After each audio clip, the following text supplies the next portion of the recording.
Welcome to everybody for this very special service this morning, our flower communion. I didn't know when I began to write this service and put it together for us this morning that this last few days would make this Sunday an even more special Sunday. Many of you know the story of the flower communion, that it was created by Norbert and Maya Čapek in Czechoslovakia almost 80 years ago. Later, Norbert Čapek was murdered by the Nazis for his progressive ideas. Over 1,000 of our Unitarian Universalist congregations celebrate this day. It's a day in which we honor each other, our giving and our receiving, and our unity in diversity. So it is an appropriate day for us to celebrate, but also to mourn the loss of lives over the last few days and the last several hundred years.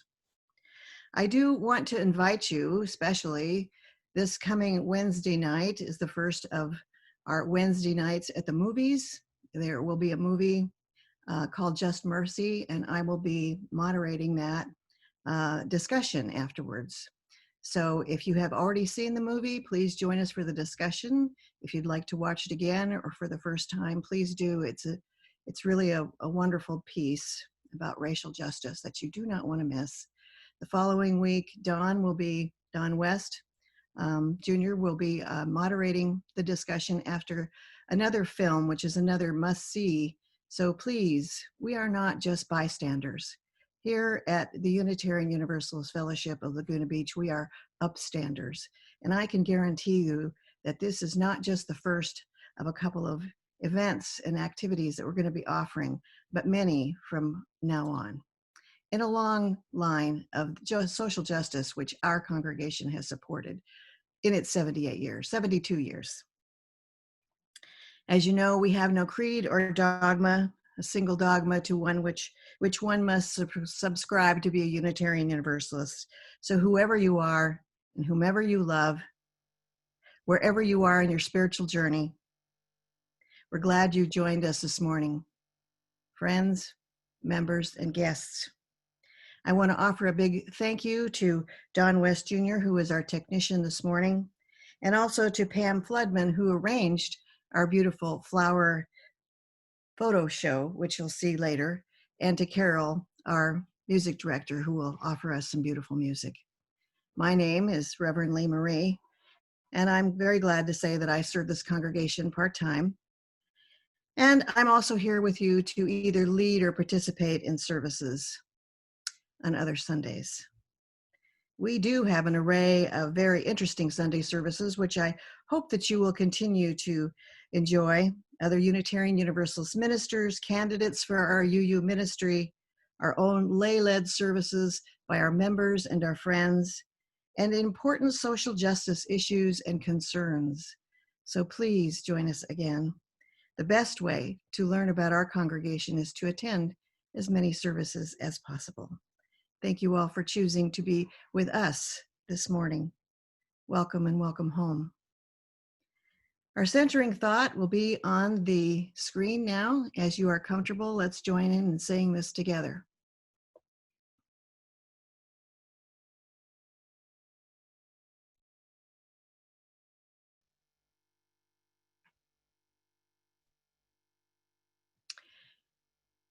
Help us to be always hopeful gardeners of the Spirit, who know that without darkness, nothing comes to birth, as without light, nothing flowers. It was written by May Sarton, a Unitarian author. Now, we are going to have the opportunity to hear our wonderful music director, Carole Cole, play the hymn, Morning Has Come. It's number one in your hymn.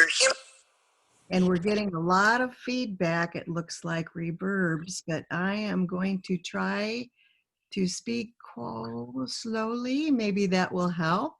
Some of you may have received the post with the words to the hymn. Some of you may know the words yourself. So please join in, and we're going to now watch and hear Carole play the beautiful Steinway piano from her living room.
Everywhere we gather, from the smallest of meetings to the largest of worship services, all around the world in our congregations, and now in our homes by Zoom, Unitarian Universalists light our flaming chalice, symbol of our faith. If you have a chalice to light, which is nearby, I invite you to prepare to light yours at home. This beautiful photograph is the one of our chalice in our home, Unitarian Universalist Fellowship of Laguna Beach. In her home is longtime member Jean Paris, and she's going to light her chalice today. She and her husband Jack served this church in many capacities over the years.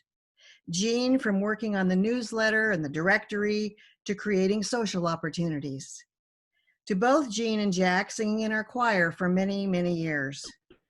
Jean, if you would like to light your chalice at home. She's told us earlier that is a chalice that was created by the youth of our congregation as a gift to Jean. And now you may light your chalices in your own homes. And I shall do so in mine. Did you see my hand? Yeah, they saw it. We did, Jean. We saw you. May the light of understanding illuminate our darkness. May the warmth of caring bring us healing and peace. We are the warmth. We are the light. Our Unison Affirmation will be on your screens, and please join us as you are comfortable in saying that together.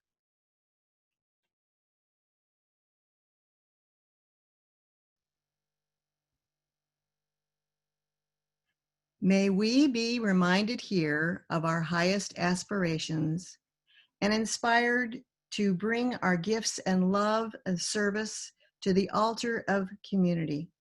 May we know once again that we are not isolated beings, but connected in mystery and miracle to the universe, to this community, and to each other.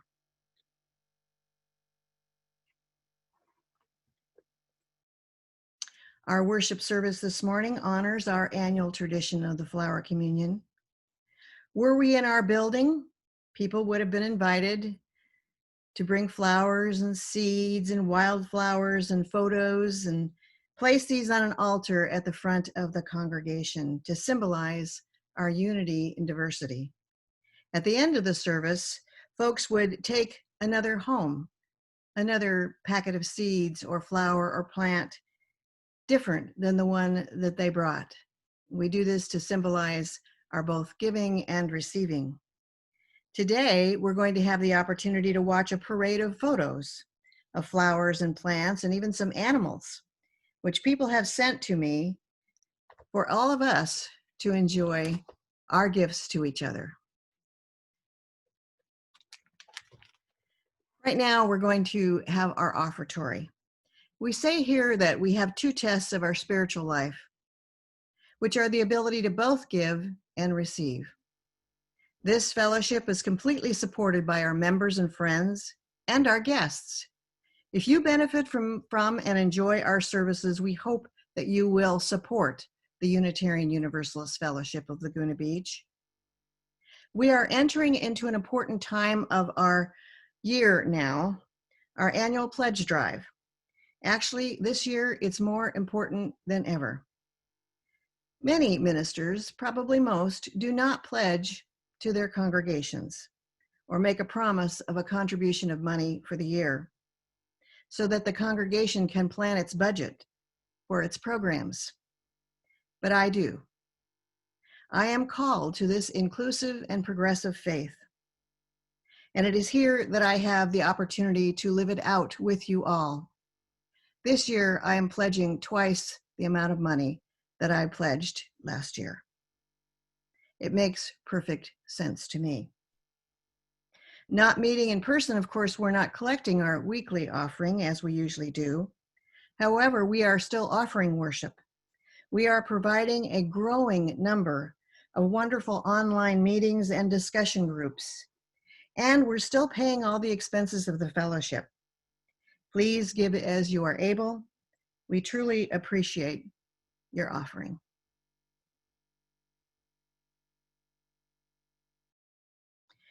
I'd like you to enter with me now into a spirit of meditation, prayer, or reflection, each according to our own traditions. I invite you to close your eyes or gaze at the image which you'll see projected on our screen. The beautiful lilacs, I can almost smell them. Sit comfortably, take a good breath in and let it go out slowly, gently. Let your eyes be soft. You will find if you put the tip of your tongue up against the back of your upper teeth, your jaws will loosen and your face will become soft. Breathe. There is a meditation process called Tonglen. As you wish, you may practice this with us now. One may choose to breathe in the sorrows of the world, the challenges of our moments, and then breathe out our hopes for peace, love, healing, and solidarity with those who are suffering and sad, with those who are protesting, who are putting their lives on the line, who are saying with us, no more violence, no more injustice. We know this will not bring back lives which have been lost. We know that we must act individually and together to right the wrongs of hundreds of years of racism, of oppression, of hatred, of bigotry. Today, we must stand with our Black friends, family, and community members who are mourning the deaths of George Floyd, Breonna Taylor, Ahmaud Arbery, and countless others, and say loudly and clearly, Black lives matter. Black lives matter. As we breathe out now together, let all our hearts beating as one, know that we are going to prepare ourselves to do what is right, to witness, to educate, to act for change. Let's spend a couple more moments in quiet contemplation. We need to rest for our coming days of our fire of commitment.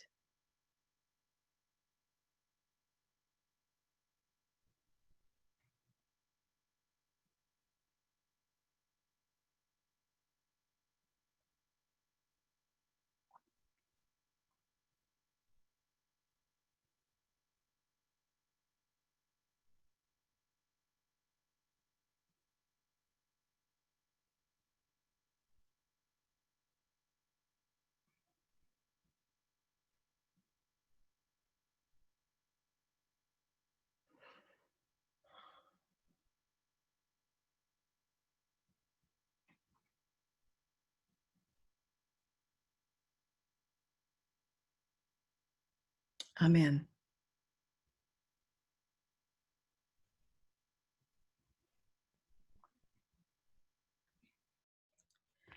I'm going to share with you a reading now, which has been adapted from Reverend Dr. David Bumbaugh, professor, retired from Meadville Lombard, and a major activist in his day.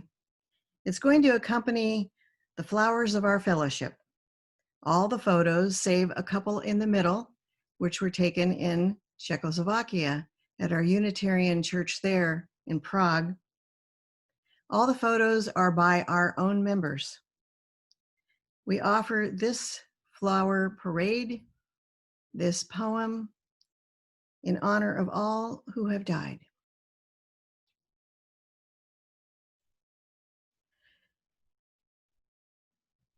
Say what you will about the economy of life, the serious nature of evolution.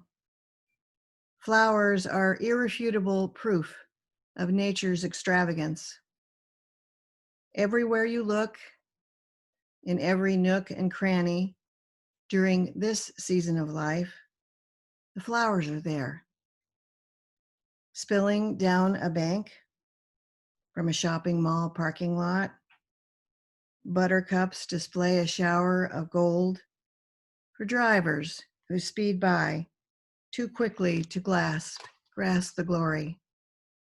Among forest paths, in dark and shaded lanes, where few people ever walk, under tall trees, purple and white flowers on tall stalks proclaim the glory of life. In vacant fields where not even a worn path exists to suggest human passage, white daisies mimic the sun high in the sky, creating on the earth a semblance of heaven's glory. In well-tended yards, tiny blue flowers poke their heads above the clipped and manicured glass to greet the day. 4 o'clocks keep time for the sun. Blindweed ties the world together. Sweet williams clump together like gangs of little boys.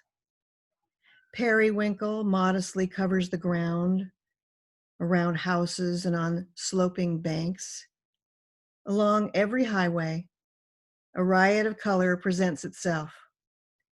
Blue chicory, yellow mustard and mullein, white Queen Anne's lace, red and orange and russet, flowers I cannot name. So long as the sun is strong, the flowers come and bloom for their season and are replaced by others. Crocus to daffodil to tulip, azalea to dogwood to rhododendron, lilac to peony to iris to rose, daisy to chicory to aster to goldenrod, one after another, filling our world with a riot of color, with beauty we cannot create or earn or deserve. Flowers are strangely independent creatures. Some we have domesticated as if they were cattle or sheep. They grow only at our sufferance. They stay where we put them. In true human form, we prize them for their docility. But most flowers represent natural powers not under our control. No matter how we dig and weed and spray and curse, nothing we do can keep a dandelion out of our front yard. The daisies come to spite us and stake their claim in parking lots and ballparks and hidden corners. Even some of the tamed flowers occasionally burst through generations of conditioning, and a prim tulip suddenly appears all alone under a tree where a tulip has no business being, and a clump of iris makes a home in the forest preserve. The flowers, you see, do not bloom for us. They do not care whether or not we see them. What was a proud blossom has become a wilted shadow. by the time the child presents it a token of love to a parent. Even when left to live out its cycle, the flower's soon gone, reminding us that nature knows nothing of permanence, that our lives are like that of a flower. They are part of an endless cycle, of many endless cycles, but only a part. Perhaps that's why we love flowers, with a bittersweet love. We know they are a gift of grace, softening the hard edges of reality. They invite us to see the beauty of the moment. They encourage us to find fulfillment in life and the living of it. And they remind us that nothing is forever, that each moment, with its beauty and fulfillment, passes on to another moment, with gifts to be discovered and savored. One cannot keep the moment any more than one can keep the flower. One can only rejoice and give thanks for the grace which makes this world, our home, a setting of beauty and delight where we too may be lived by life with nothing to gain, nothing to lose, with nothing to prove.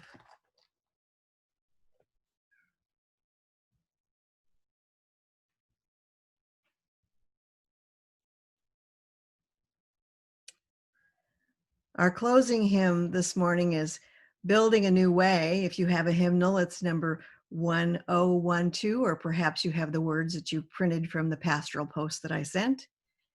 In any event, we're going to have the opportunity to see our beautiful Carole play and sing for us again, and we can sing at home.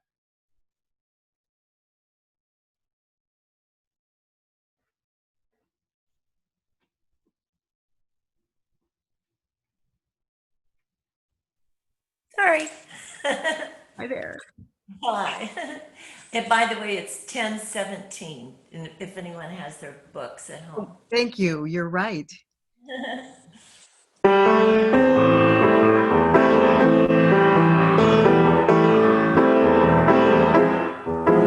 are building a new way. We are building a new way. We are building a new way.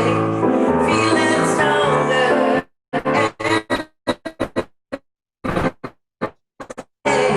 We are building a new way. We are working to be free. We are working to be free. We are working to be free. Heat and greed and jealousy. We are working to be free. We can feed our every need. We can feed our every need. We can feed our every need. Start with love, that is the seed. We can feed our every need. Peace and freedom is our cry.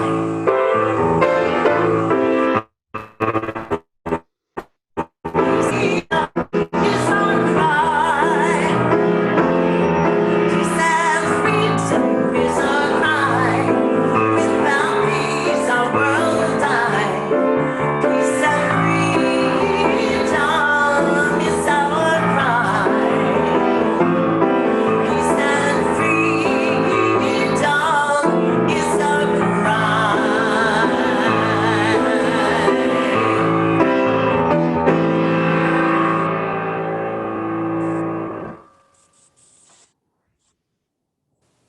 Thank you so much, Carole. Dean, if you'd like to extinguish your chalice.